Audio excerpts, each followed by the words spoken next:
Hello everyone, this is the video lecture for Calculus 1, Section 3.2, Product and Quotient Rules. So let me give it to you, and then we'll take a lot of derivatives. Product rule, something you'll use a lot. So d dx of fg, that's f times g, is equal to f prime of g plus f g prime. And you can split them up and you can do them different ways. Like you could do this one first and then that one. Whatever. Doesn't really matter. If you got two things multiplied by one another, make sure that you have a derivative of one with the original of the other, and then the original of the one and derivative of the other. That's all it is. Well, that's pretty neat. Let's do the quotient rule. Quotient rule. And this is going to be big time. So this is the derivative of a high and a low. And yes, I'm breaking f and g format because f and g do not make sense here. It's h and it's l, high and low. So you got low d high minus high d low divided by the square of what's below. That saying will stick with you forever.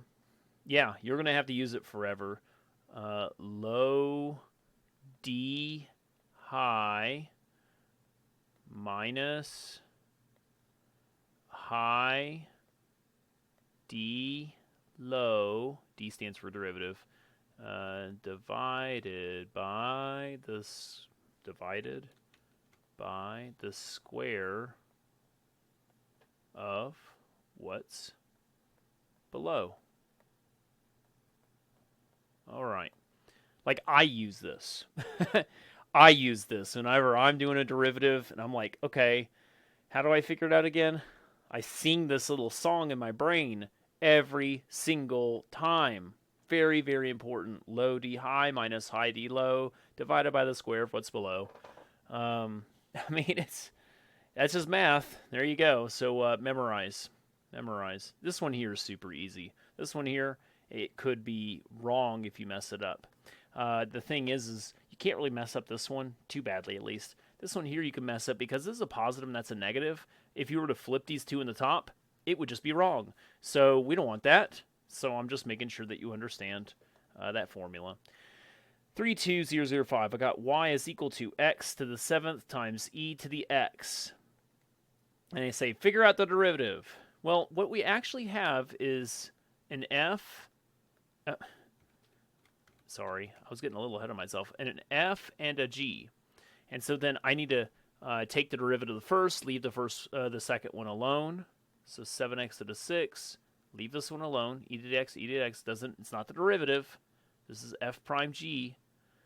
Plus, and then I say leave the first one alone, take the derivative of the second. Well, what's the derivative of e to the x? Is just e to the x.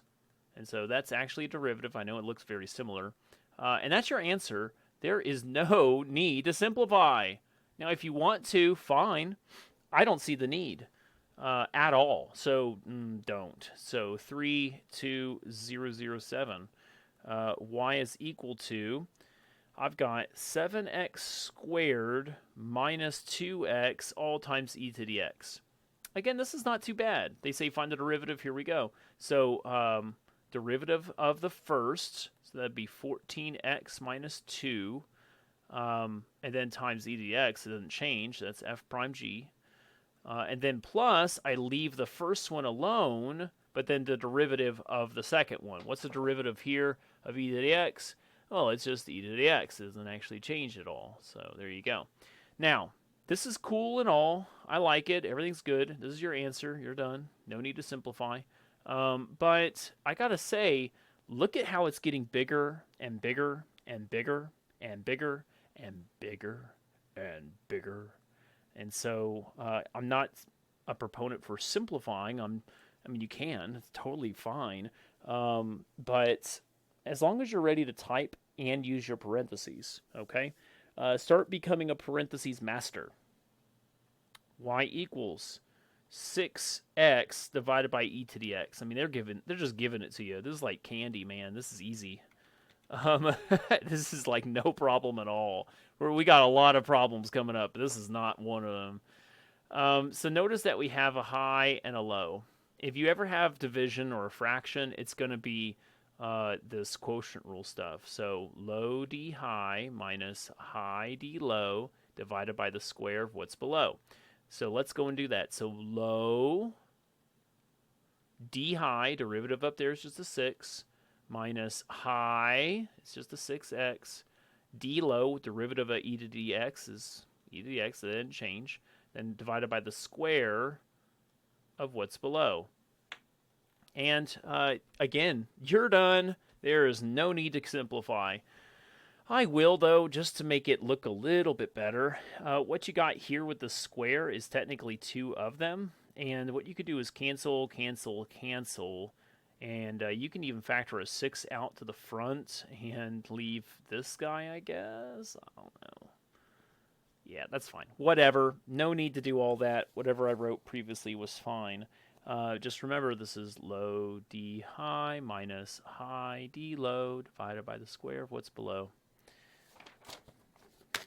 It's kind of like a song. If you put it to song, you'll always remember it. So here's another one. Again, this is just cakewalk, man. I mean, this is easy stuff. So again, we got high, we got a low. So low d high, that didn't change, minus high d low, derivative down here. The 6 will go away because it's a constant. Notice that we got a negative e to the x, so we got a negative e to the x. Just, again, this part right here is derivative, but it doesn't change, so therefore you just keep it as it is. And then divided by the square of what's below. Like that. You can, of course, try to simplify this. I did not. I did not. I literally left it as it is. Low d high minus high d low divided by the square of what's below. There you go. That was it. Next question. Yeah, this one actually we're starting to get a little bit more difficult. And by little, I mean very little. Okay. So I have 2 square roots, and it looks a little bit weird, but again, we got a high and we got a low, and so now we got to actually, take some derivatives and stuff. So my derivative, here we go. We got low. Remember that 7's on the outside. D high. So what's the derivative of square root of x? Well, it's 1/2 x to the negative 1/2. Let me just kind of prove that to you. This guy right here is just a 1/2. And so when I take my derivative of that, the 1/2 comes to the front, and then I subtract 1 from the power. So again, what's 1/2 minus 1? It's a negative half, and that's how I got that power. So this is actually what I'm replacing all those square root things with. So low d high minus high d low. So what's the derivative down here? Well, the square root of x is going to do this thing. The 7 goes away because it's a constant. It goes to 0, and you'll never see it again. And then divided by the square of what's below. I actually did simplify this a little bit, but that's your answer. There you go. I mean, I don't know what else to do. You're done. Now, I know it's a lot, but, let's see if we can maybe simplify it a little bit. Okay, and by a little bit, I mean, you can't do much, as far as I'm remembering. I'm going to just rewrite these guys here as something a little bit better. And so then these square roots here can cancel out, I guess. I could take a 1/2 to the front. Does that count as simplify? Probably not. So that 1/2 would actually end up as a 2 down here. And so, I mean, this is all silly. You don't need to do this, but I'm just trying to be good. Trying to show you that there's all these different ways. Ooh, wow, you could simplify. So this guy I put in the front, you can actually distribute this now to both of those terms, and what is going to happen is the square roots cancel there, leaving just a 1, and then you have 7 over the square root of x, and then you have a minus 1 still, divided by all the stuff. Yeah, it's so sloppy. The ones cancel, and the square root can come to the bottom. So I guess you could do this. Yay! Is that everything you ever wanted? Right there. Is that so super cool? Those are sevens. They looked a little weird, so I put a little bit slash through them. Yay! Whatever. That's actually where I stopped. It doesn't matter, guys. It doesn't matter. All right. J to the U. That's totally obvious, right? This is, of course, what we all should be doing our math with. J's and U's. Forget about X. We don't need X. We got J and U. Look, 4U. And this is so awesome. I know all of y'all totally get whatever I'm writing here. Okay, so let's just pause. My notes. I tried to make my fours look a little different now because, well, we're using letters that are just off the wall right next to the fours. I've got to fix something, right? So this is what I'm going to do instead. I'm going to make my fours like this. Okay, so now I'll use those fours as I continue on. Okay, so ultimately, what are we doing? Derivative. And notice that we have an F and we have a G, and we're basically wanting to do the product rule stuff. So again, this is F prime G plus F G prime. And so here we go. The derivative of this guy. I don't know. And that's my point, is that right now I'm kind of like, what is going on? Can I rewrite this? Let me rewrite this before I keep going. Like, that's nice and all, but I want to go on the side for a second. What if I do 2u to the negative 1 plus 2u to the negative 2, and over here we got 4u, and then we got 4u to the negative 1, okay? And so now everything's on the same line. We don't have any more fractions. Now I want to find my derivative, and it's not too bad. So my derivative of the first is going to be a negative 2u to the negative 2. Just take that number and subtract 1 from it. Don't even think about it. And so the next one, the negative 2 comes down to make a 2 negative, no, just this negative, I guess. 2 times 2 is 4. Fours. There you go. U to the negative 3. Again, just subtract the 1 from there. That's fine. The original. So then I got 4u plus 4u to the negative 1. So that's all my first term. That was f prime g. Now plus, and then we got to have f g prime. So let me rewrite what we have here. And now what's the derivative here? We'll just have a plain old 4. And this guy here, the negative comes to the front. So it's actually going to be a negative 4u to the negative 2. That is your answer. I am not kidding you. This is what, and this is now FG prime, by the way. This is what you're going to type into WebAssign all at once. I know it's kind of broken, but I just didn't have enough room. So it is all in the same box, and I literally stopped. I did not do a thing. I didn't do anything. I just put that in as my answer. It's fine. Now, could I simplify this? I'm just going to wait for you to think about that. I know, all those negative powers, they're actually fractions. Could I just factor out something or blah, blah, blah? Maybe.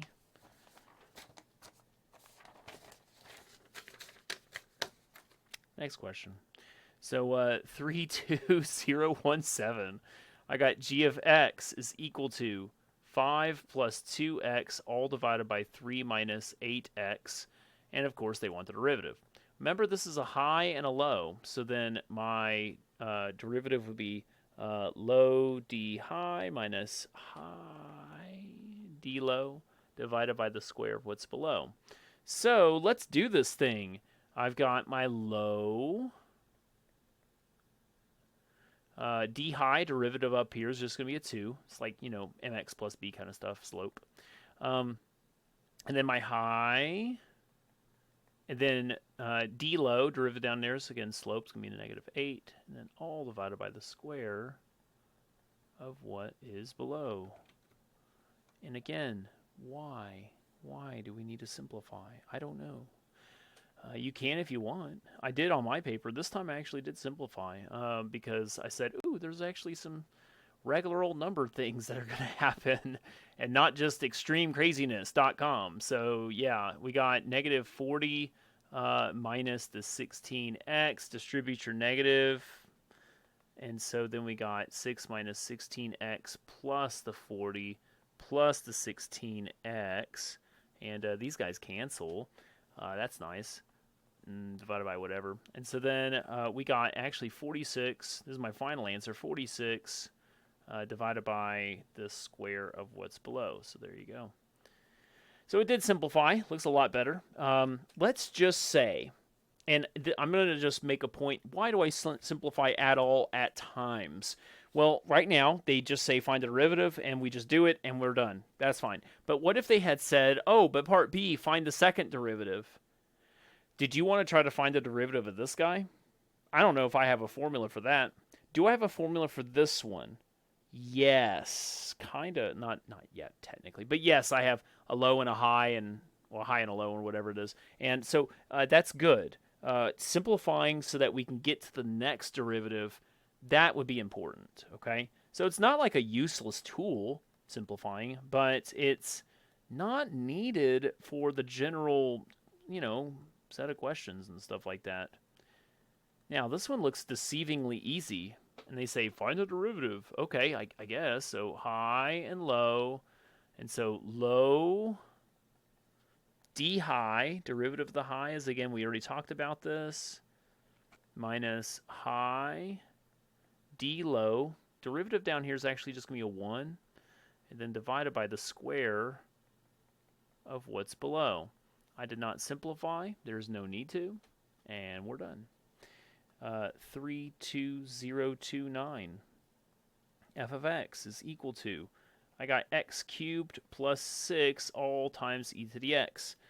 Now, watch this one. They say find the derivative. Okay, cool. So again, I got my f and my g, and we could do this thing. So then I got my derivative of the first. And actually, that's going to end up being a 0. So 3x squared, and that's it. And then I leave the second one alone. And then I leave the first one alone. And then take the derivative of the second. And there we go. But now they're saying find the second derivative. Remember, I mentioned this just a few minutes ago. What I want to do is try to simplify this down a little bit and see if I can actually get something that is a little bit better for whenever I try to actually figure out this thing. Distribute, and so then I have x cubed e to the x, and then I have a 6 e to the x. Not ideal, but I think this will be fine.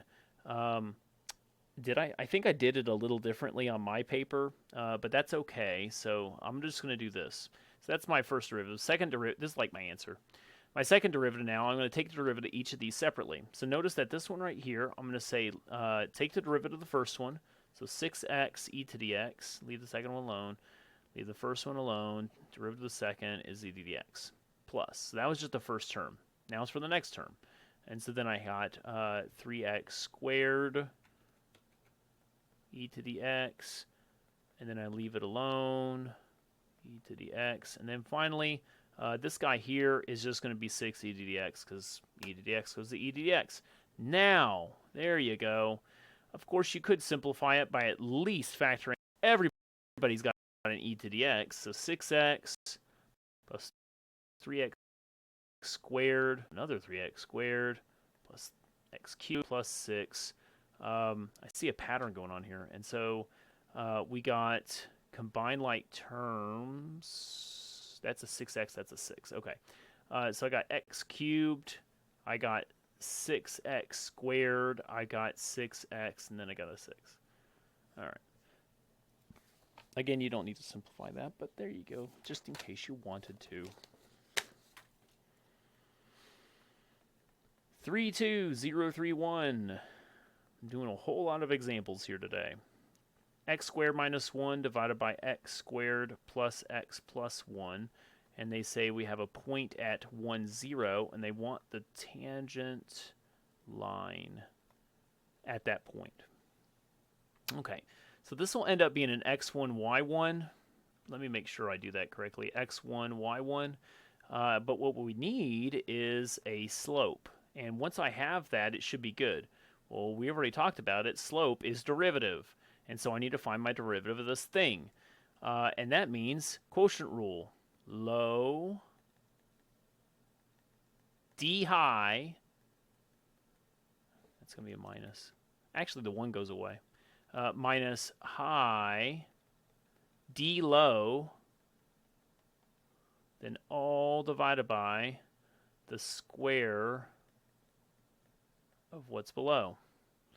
That is crazy. How am I supposed to find the slope? Well, remember that your x is equal to 1 right there. And so I just plug a 1 in all over the place. 1 plus 1 plus 1, 2, 1 minus 1, 2 plus 1. Just kind of half simplifying, I guess you can say. And then we got 1 plus 1 plus 1 squared. Okay, so here we got 3 times 2 is 6. Anything times 0 is going to be a 0. And then that we got here a 3 squared is a 9. So we got basically 2/3 is my slope. All right, whew. So then my point was 1. So I have 1, 0. And then my slope is going to be, well, 2/3. And then I just put it together. So y1 is equal to m times x minus x1. Do you remember that formula? And so we got 0, 2/3, x minus 1. Y is by itself already. 2/3 x minus 2/3. There you go. I think they just want this. Okay. All right. 3, 2, 0, 4, 6. If it were just that easy, I guess I wouldn't have to make lecture videos, would I? But it's not that easy, and we have to go through every one of these problems. That seems so interesting. Interesting is the word. Interesting. Okay. What is this one talking about? I don't know either. Part A says h of x is equal to 5f of x plus 2 times g of x. And they want h prime. So here's the thing. They're wanting to do a more generalized derivative something formula. Nah, let me just tell you, it's not hard. This is very weird, but it's not hard. So your derivative is going to be 5y or f prime plus 2g prime, and the end. What's the derivative of f? It's f prime. What's the derivative of g? It's g prime. And so now what we do is just plug in those numbers to verify, like, oh, I know what I'm doing. And I think they're wanting it. I guess I didn't even say it correctly. They like say, hey, what's h prime at 4? That's really what they're looking for.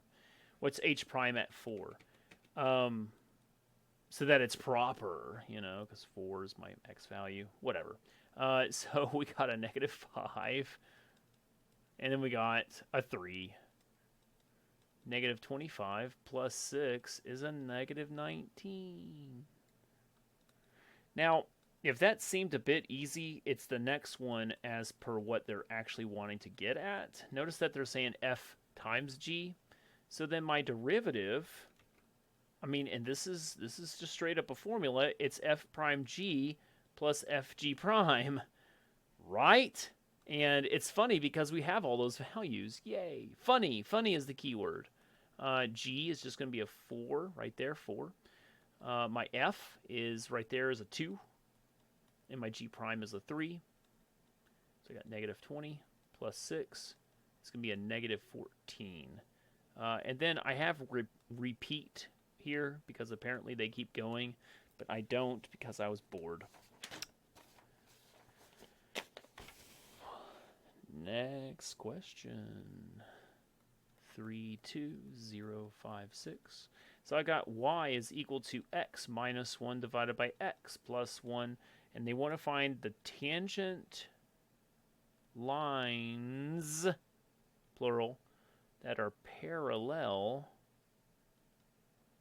to x minus 2y equals 4, like that equation. What? Okay, yeah. What we really want is mx plus b. That's our goal here. That is not what we have. And so what I'm going to do is move the y over, move the 4 over. So 2y is equal to x minus 4. Divide by 2 on both sides, and we got basically 1/2 x minus 2. Now that's my line, but they said parallel, and so they mean the same slope. And so my slope is equal to 1/2. And you know what's interesting is that slope is y prime, is my derivative. And so I need to find my derivative. That's a quotient rule. So low d high minus high d low divided by the square of what's below. And they're saying that this whole thing should equal a 1/2. That should equal 1/2. Okay. Cool. Now what? Yeah, we need to simplify, exactly. So once in a while, it actually is important to simplify, and this is one of those cases.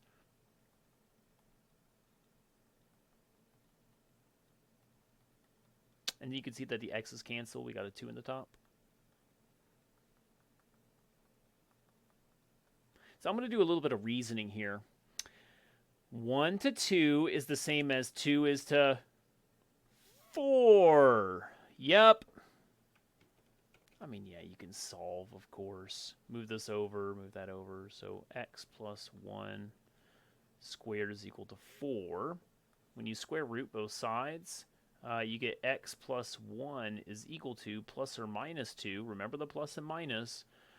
Minus 1 on both sides. And so x is equal to plus or minus 2 minus 1, which ends up being two different answers. I got x is equal to 2 minus 1. So x equals 1. And then we got x is equal to negative 2 minus 1. So x is equal to negative 3. So those are my two x values. And guess what? That's not good enough. Nope. Why would that be good enough? Why would you just stop? So they want y minus y1 is equal to mx minus x1 for each of these. The funny thing is that we already have my slope for sure is equal to 1/2. That's at least done. We have our x values. Nice. What about our y values? And so what you're going to have to do is actually plug in y at 1 is going to be a 1 minus 1, 1 plus 1. I'm just going back to this original. I'm going to plug in x equals 1 and x equals negative 3 and stuff. Well, this ends up being a 0.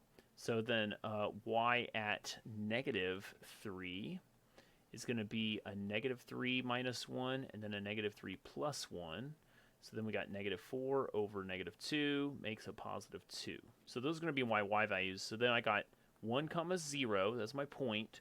And then on this side, we've got negative 3 comma 2 is another point. So yeah, here we go. So y minus y1 is equal to m, always the same, x minus x1.